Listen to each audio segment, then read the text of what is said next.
Hey y'all, we made it to 1,000 puppies!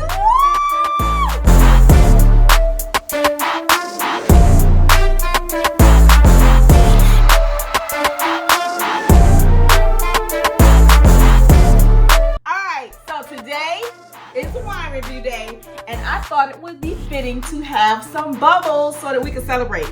Alright, we have a Barefoot Bubbly Brut Rosé. This is a common wine. You can find it in so many different grocery stores.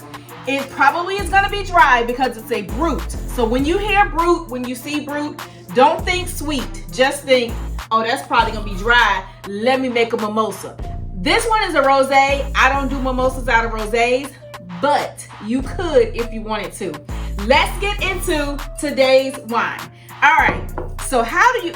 Y'all, don't pay attention to these raggedy nails. I'm gonna glue some more on. All right, so how do you get into a bottle of bubbly, whether it's sparkling wine or champagne? Quick lesson. This is a sparkling wine. The only champagnes are made in Champagne. This is made in the US. This is not a champagne. This is a sparkling wine. And you will actually be able to look on bottles. Let me get my glasses. Hold on.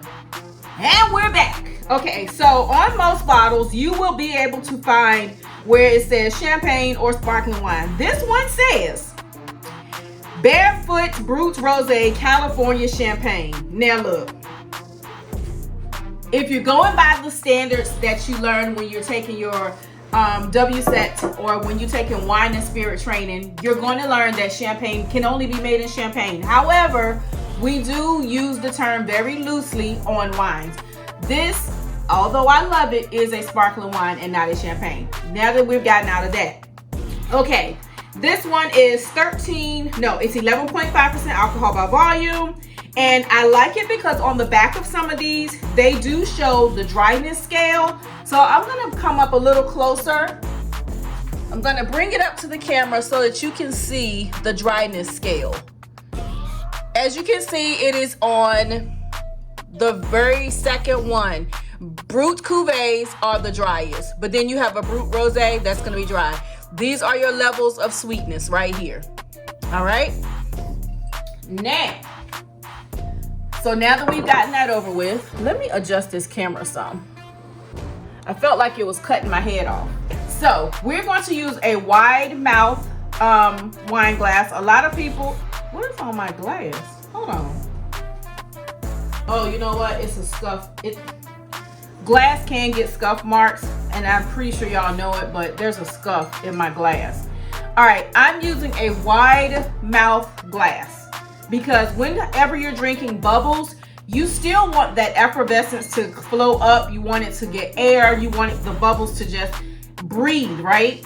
When you're drinking through in a traditional champagne glass or sparkling wine, whatever, such as when you have a champagne flute, you notice the mouth is smaller, so it's not gonna breathe as much. You want that effervescence to like open up and widen up. All right. This is another type of champagne glass. This is called a coupe. People do make some really cute cocktails in these because of the aesthetics.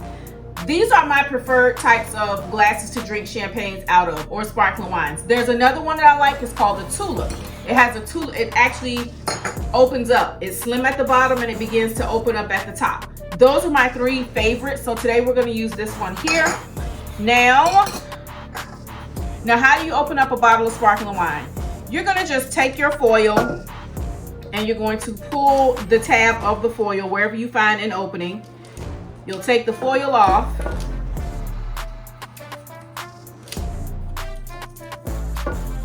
And then the next thing see that foil was tucked in so I couldn't even find the pull tab. The next thing you'll see is a cage.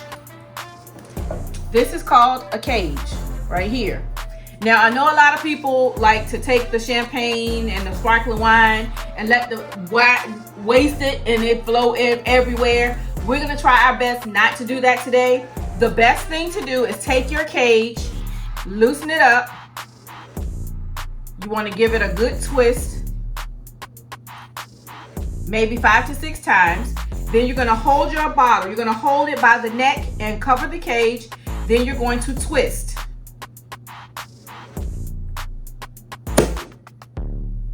And it opened, and we did not waste any of our wine. Now, and I smelled it again, child. Let's pour and see.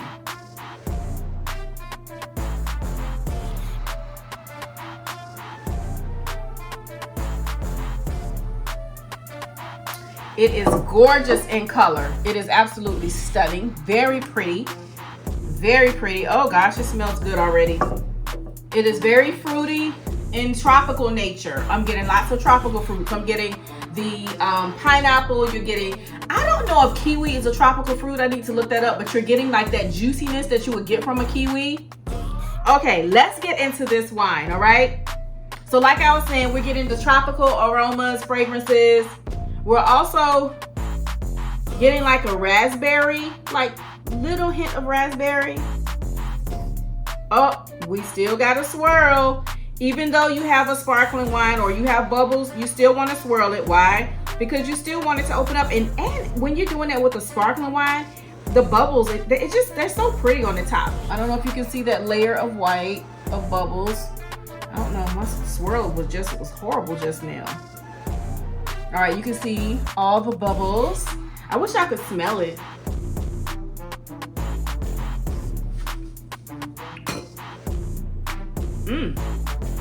Okay, she's dry. She's tart. She's juicy. We're having